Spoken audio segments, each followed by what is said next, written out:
بسم اللہ الرحمن الرحیم۔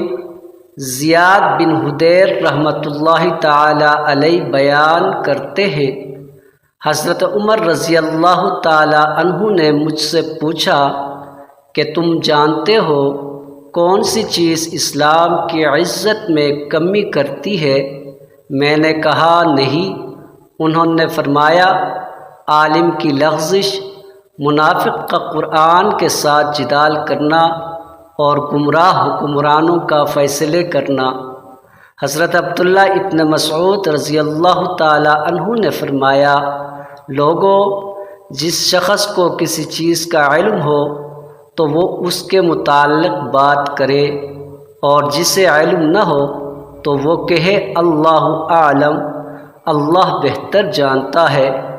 کیونکہ جس چیز کا تجھے علم نہ ہو اس کے متعلق تمہارا یہ کہنا کہ اللہ بہتر جانتا ہے، یہ بھی علم کی بات ہے۔ اللہ تعالیٰ نے اپنے نبی سے فرمایا، کہہ دیجئے میں اس پر تم سے کوئی اجر نہیں مانگتا اور میں تکلف کرنے والوں میں سے بھی نہیں ہوں۔